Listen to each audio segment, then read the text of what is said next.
Chapter 6 of the Memoirs of Sherlock Holmes. Adventure 6, The Reigate Puzzle. It was some time before the hope of my friend Mr. Sherlock Holmes recovered from fear caused by the the question of the company and the case of public concerned with politics and finance to be subject to the they attraction to complex problems.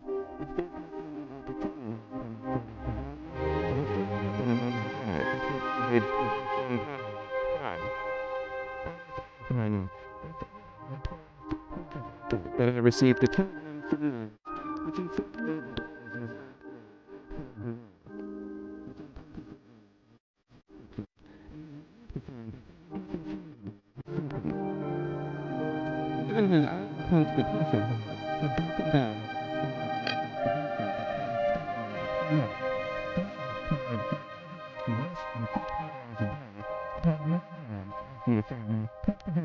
for 5 days at a stretch.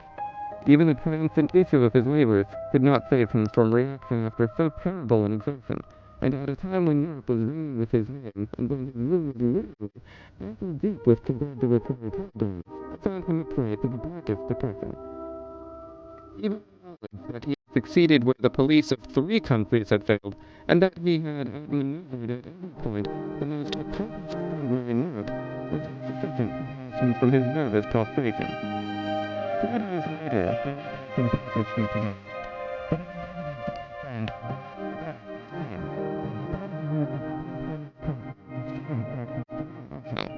My old friend Colonel Hayter, who had come under my professional care in Afghanistan, had now taken a house near Reigate in Surrey, and had frequently asked me to come down to on the last occasion, he had remarked that if my friend would only come with me, he would be glad to extend his hospitality to him also. The privacy was needed, but when Holmes understood that the establishment was a bathroom, and that he would do the first thing, he fell in with my plans, and a week after I returned from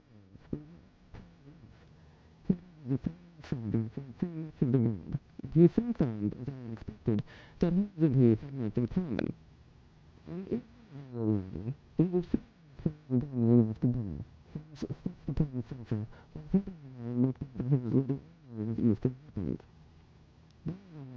Said he suddenly, I think I'll take one of these pistols upstairs with me in case we have an alarm. An alarm, said I.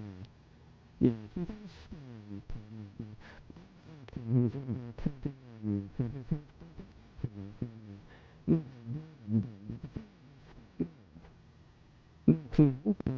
casting his eye at the town.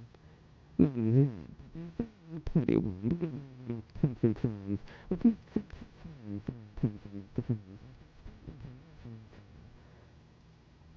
moved away the compliment, though his smile showed that it had pleased him. Would that such an interest? I fancy not. The thing went back to the library, and did very little for the plans. The whole place was turned upside down, doors burst open and presses ransacked, with the result that an ordinary of Pope fire, two-painted candlesticks and ivy away, a small oak divider, and a bronze pan. What an extraordinary thought, I exclaimed. The thing did everything I could get. He was grunted from the sofa. The county police ought to make something of that, said he. Why, it's so obvious that I haven't the finger. You did the worst, my dear fellow. For heaven's sake, don't get started on a new problem when you're in He shrugged his shoulders with a glance of comic resignation towards the colonel, and the talk drifted away into his dangerous channels. It was destined, however, that professional person should be wasted. So if there was a problem intruded itself upon us that it would be possible to avoid. And I quickly put the problem straight on us and anticipated. We had breakfast when the colonel's butler rushed in to thank his propriety shaken out of him. Sir, he gasped. Sir. No, no, cried the colonel with his coffee cup in the air. No, no. The colonel whistled. Said he, who's killed then? You didn't kill my son.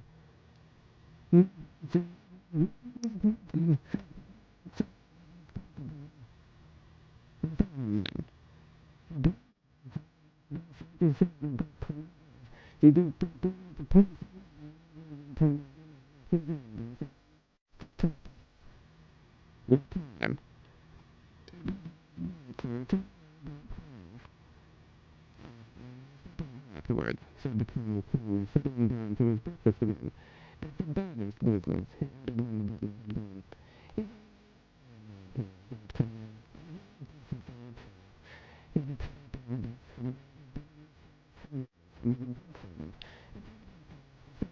He broke into action.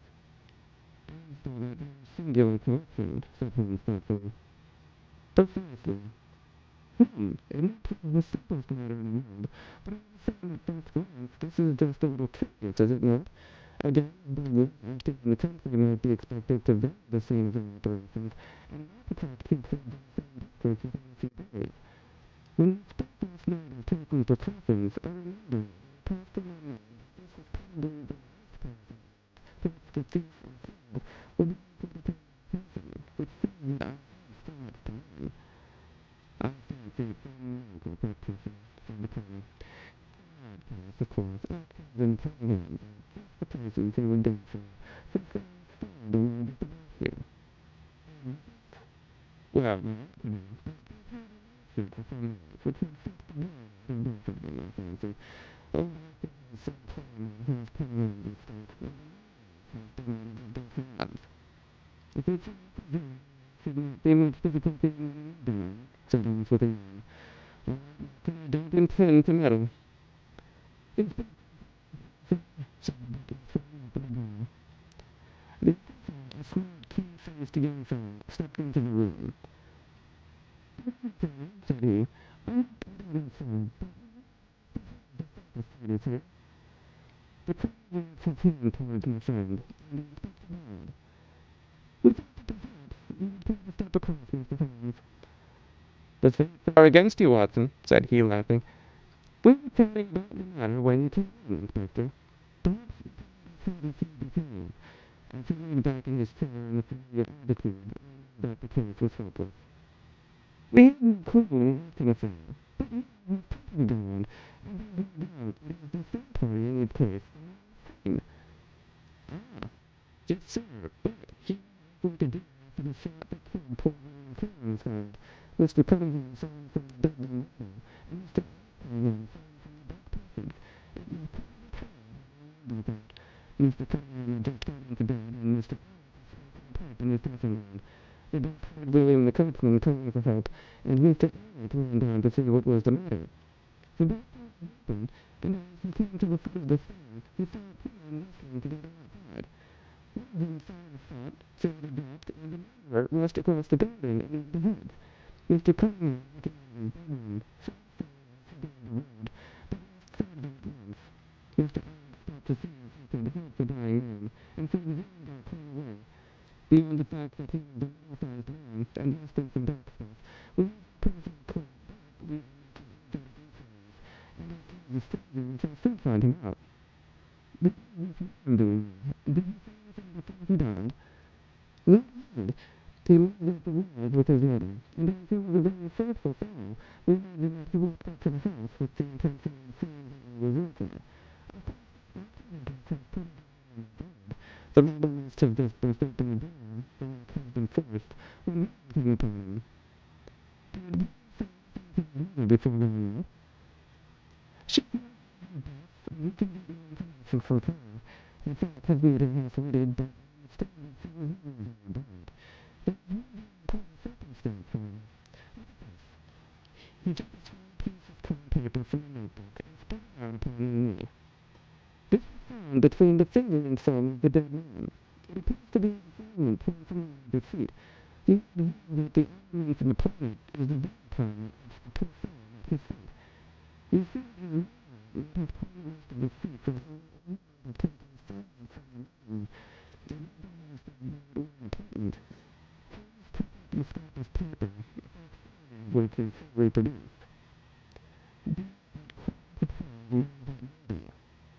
There is an important, continued the inspector. It is quite a considerable theory that this William Cameron, though he had the reputation of being an honest man, may have been an honest thief. He may have let him go, they helped them to break in the door, and then between themselves. It's very interesting. He had been examining it with intense concentration. Even deeper waters than I thought. He sank his head upon his hands, while the inspector smiled at the effect which his case had had upon the famous specialist. You remarked, said Holmes presently, possibilities of being understanding between the man and the servants, pointing from one to the other. Impossible supposition. But this opens up. He sank his head into his hands again and remained for some minutes in the deepest thought. When again, his pupils closed with color, and his eyes as bright before his eyes. He sprang to his feet with all his own energy. But, said he,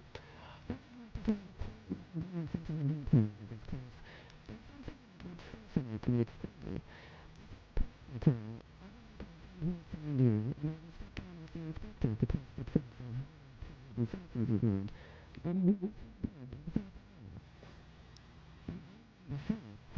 Before the inspector returned,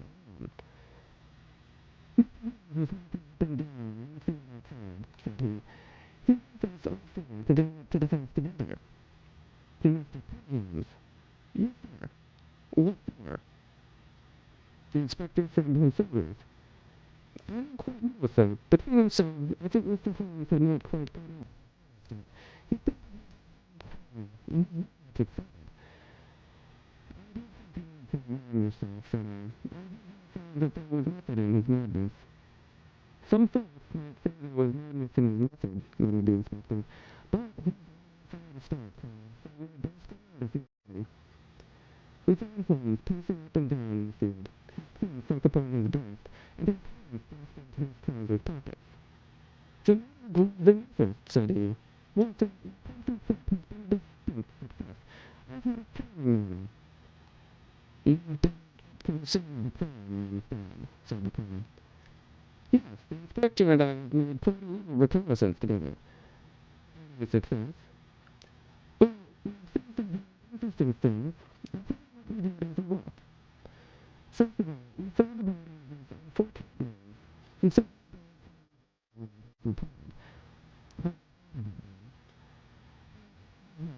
everything.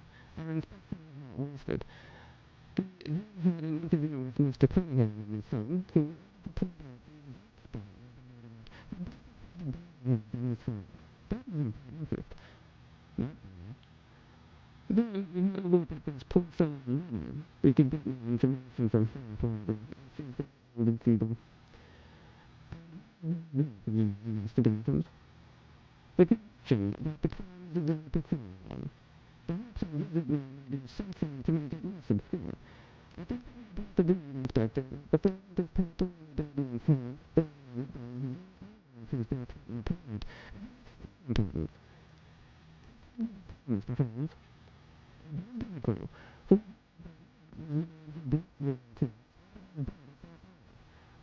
investigate for the paper. You very carefully and help us finding it, said the inspector. It was put out of the dead man's hand. Why was someone so anxious to get possession of it? Because it incriminated him. And what would he do with it? Thrust it into his pocket instantly, and everything but a corner of it had been left in the grip of the corpse. If we could get the rest of that feat, it is obvious that we could have gone a long way towards solving the mystery.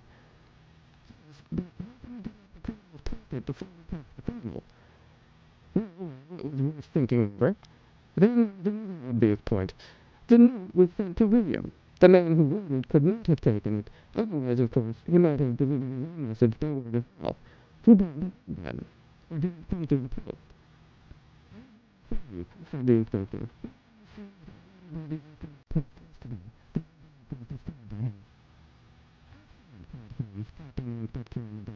You see the postman. It is a pleasure to talk with you.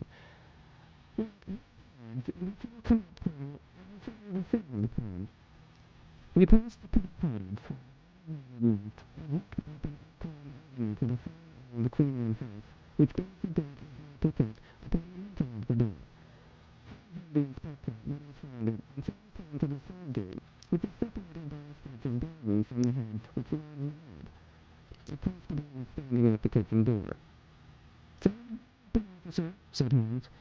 "No, upstairs." But young Mr. Cunningham stood inside the playing table faithfully near.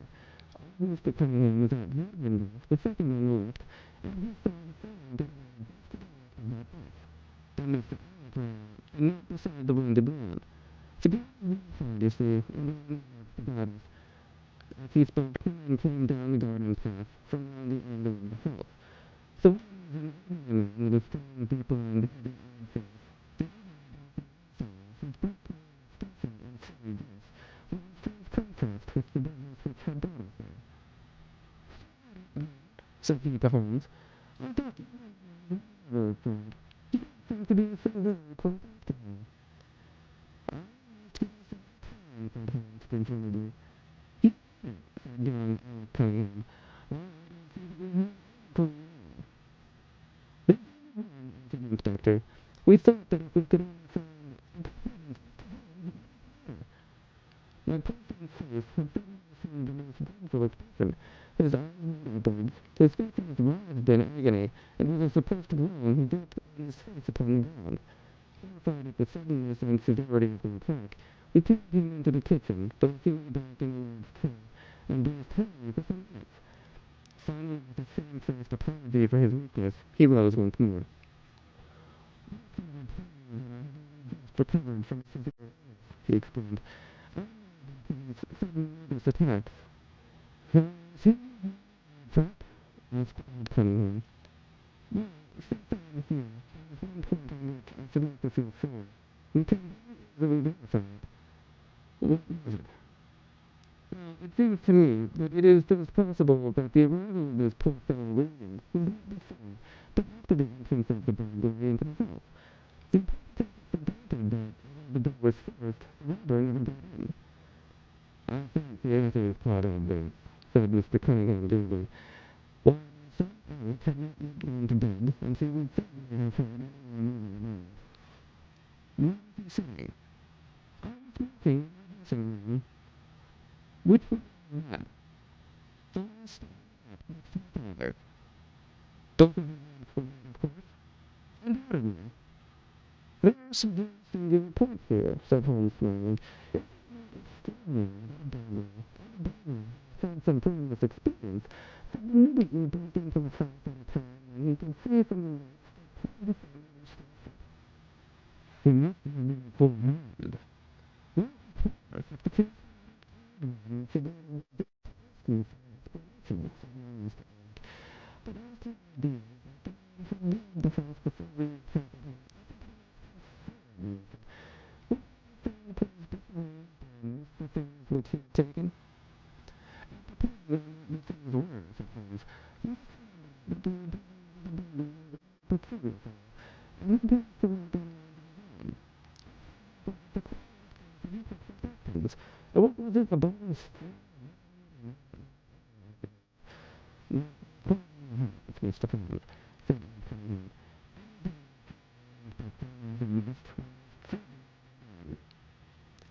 "In the first place," said Holmes, "I should like you to offer a reward. The police also said if this would have taken a little time before they would agree upon the sum,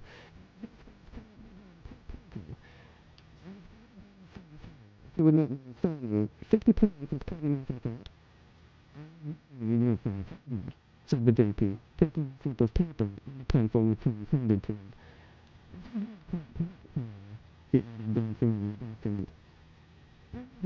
Hurriedly. "You see,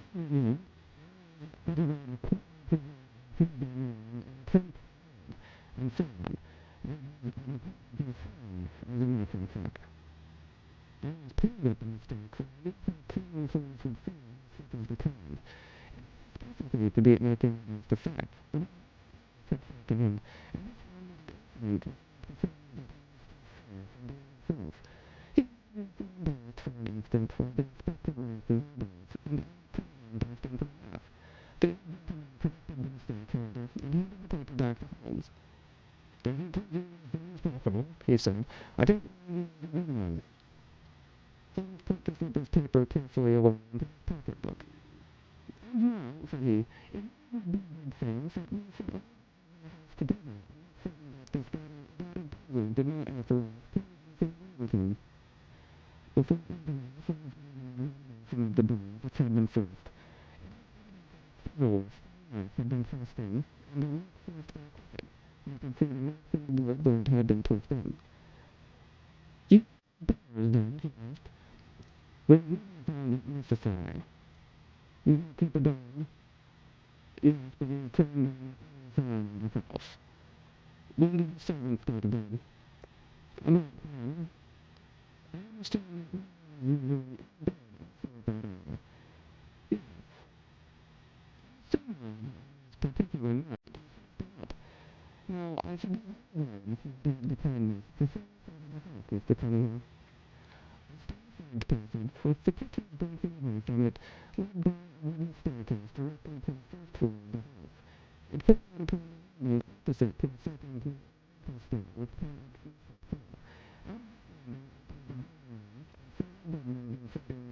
Mr. Conan and his son. He had been proud of the architecture of the house.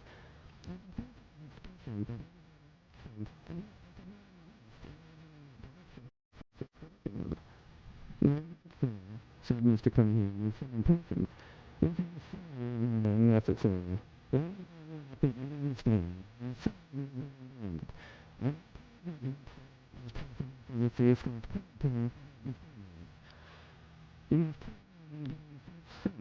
day, said the son of the religious man.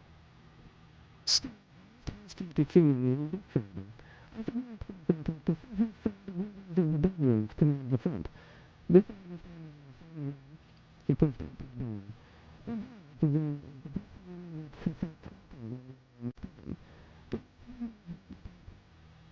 He stepped across the bedroom, pushed open the door, and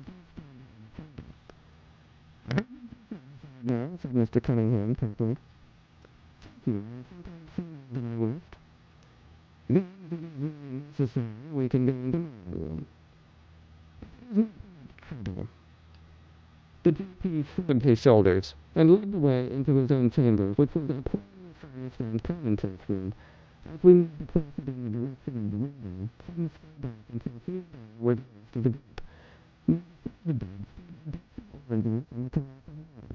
As we pressed at once to my inaudible astonishment, both of me and the gas smashed into 1,000 pieces, and the fruit into every corner of the room.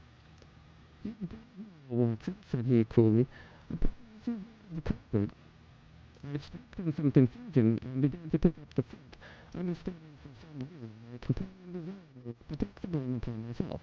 The others did the same and set the table on its legs again. Hello, cried the inspector. Who? Holmes had disappeared.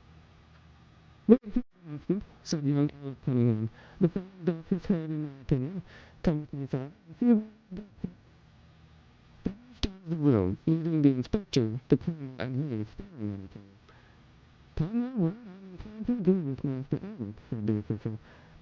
The effect of this illness, but it seems to me that was rudely cut short by a sudden scream of help, help, no! With a thrill, I recognized the voice of that of my friend. I rushed madly from the room onto the landing. The cries, which had sunk down into a hoarse, inarticulate sound, came from me like riveted. I dashed in, and to the bedroom again. The two Cunninghams were bending over the prostrate figure of Holmes, the other touching his feet with both hands, while the other seemed to be twisting one of his wrists. In an instant, the third of us had torn away from him, and he was starting to his feet, very pale and evidently exhausted. Arrest the man, Inspector, he gasped. That found. The inspector stared about him in bewilderment. Oh, come on, Mr. Holmes, said he. I thought we were waiting to put me faces, cried Holmes quickly. No sooner had I seen plain confessions based upon human countenances. The man seemed numbed and bare to the heavy, sullen expression upon his face.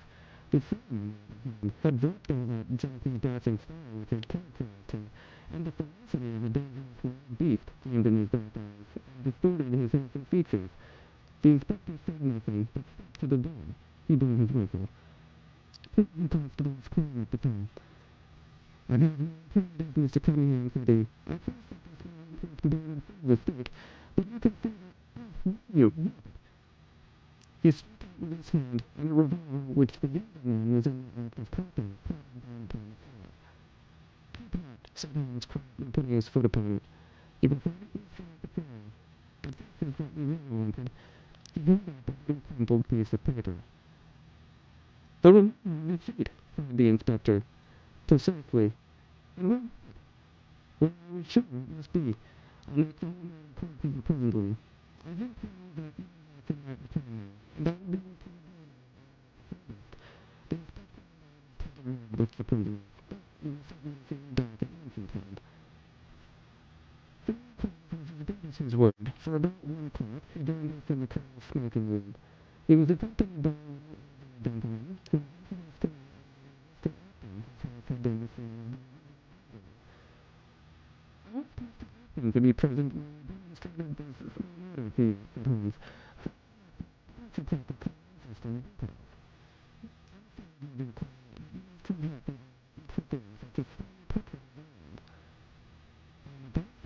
to the Colonel warmly.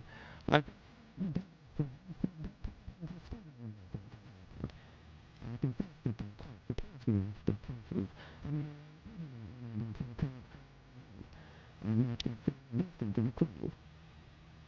say that the explanation disillusioned you, but it has always been method.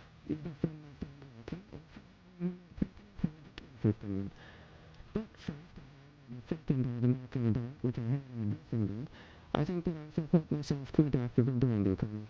My strength had been required. I trust to be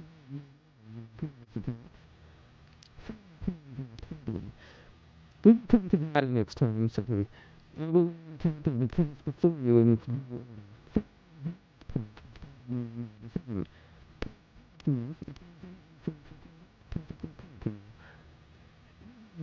importance in the art of detective to be recognized as a number of facts, incidental and trivial. As you can the attention must be dissipated instead of being concentrated. In this case, there is not much doubt in the mind that the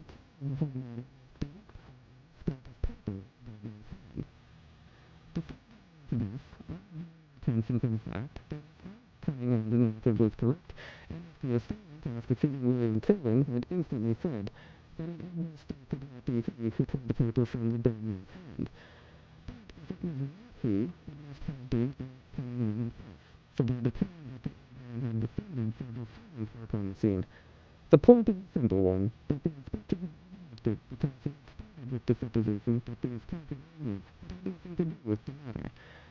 Now, on the point of not having any prejudices, and if necessarily aware of the fact he laid me. In the first stage of the investigation, I found myself looking askance at the part which had been played by Mr. Arthur Conan. And now, on a careful examination of the papers which the inspector had submitted to us, it was clear to me that the document suggestive about it. It was a very valuable work, said the Colonel. My dear sir, cried Holmes, there cannot be the least doubt that it has been written by two persons doing one of the intentions has found clues of adding to, and asked them to complete them with the weakness of the fact.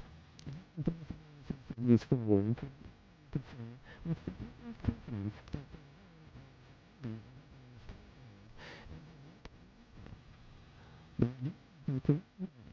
the Colonel. Well, should two this was a bad one, and one woman who distrusted the other. And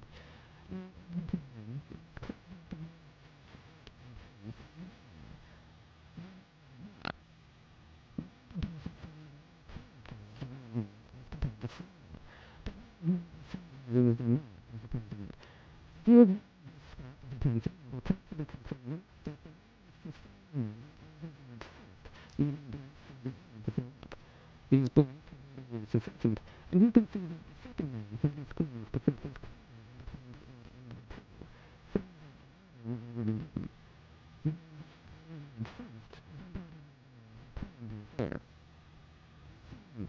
Mr. Acton, but very superficial, said Holmes.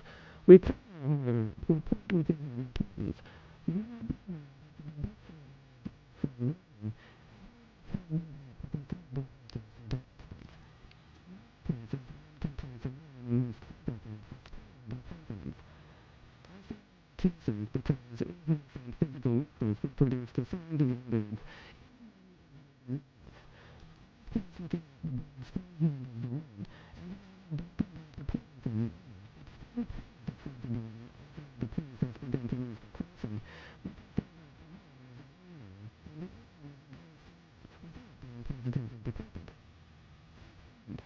Mr. Acton, point, which is first, between these hands, relatives,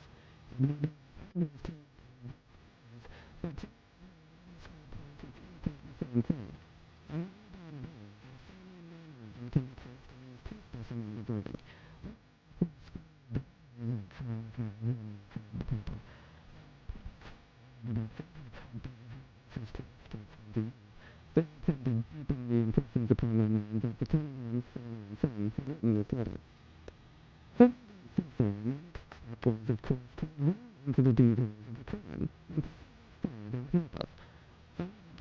with the inspector, and so was to be seen. The upon the dead man was, as I was able to determine with absolute confidence, found at the distance of 50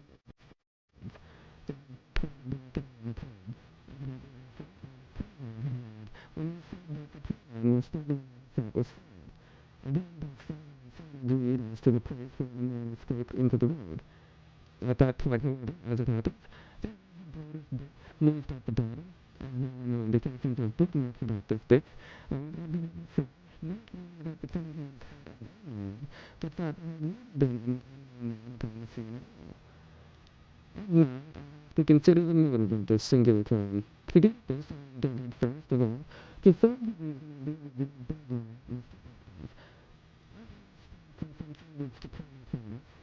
that had been going on between Mr. Acton and the client. Of course, it instantly occurred to me that they had broken into a library with the intention of getting at some document which might be important for the case. Well, said Mr. Acton, it can be personally as to their intentions. I am to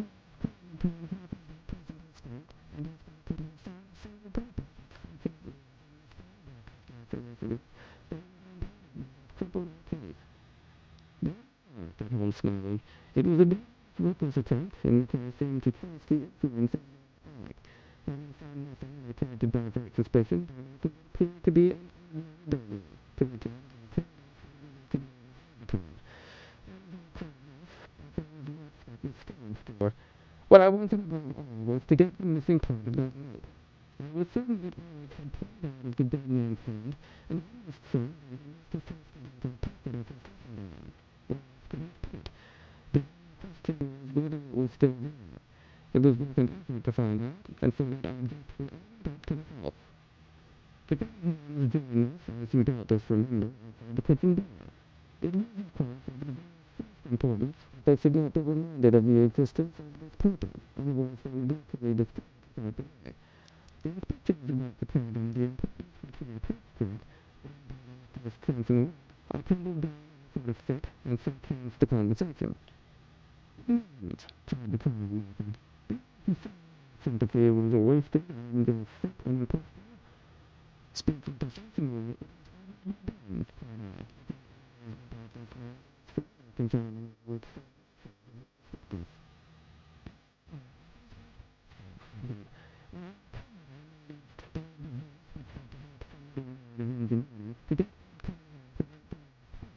so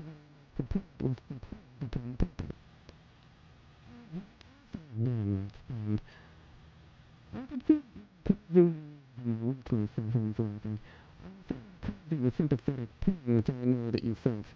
We then went upstairs together and having entered the room, and found something behind the door. I contrived by setting a table to engage the attention for a moment, and flipped back the ring in the pocket. I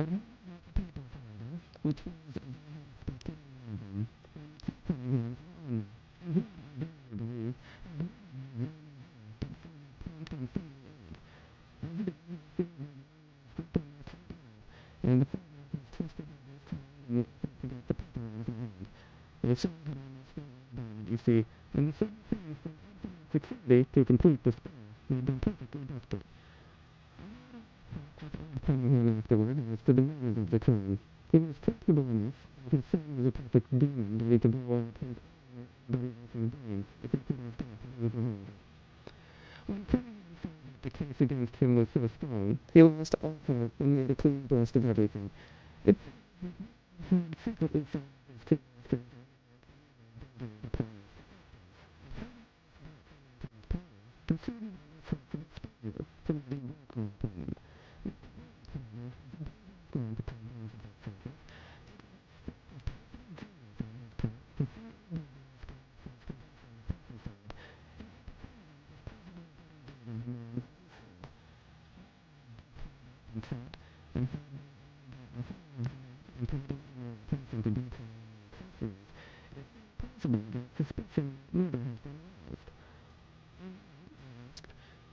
Sherlock Holmes posed to subdue the paper before us.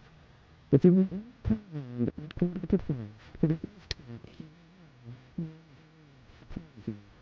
the greatest mystery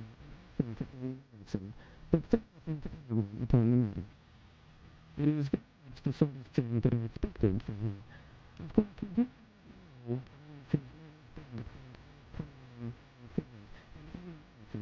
but it is the point is skillfully buried, and so that you can fail to be delighted with the cases of heredity shown in the P's and in the K's of the G's. The answers of the elegance and over-inquiry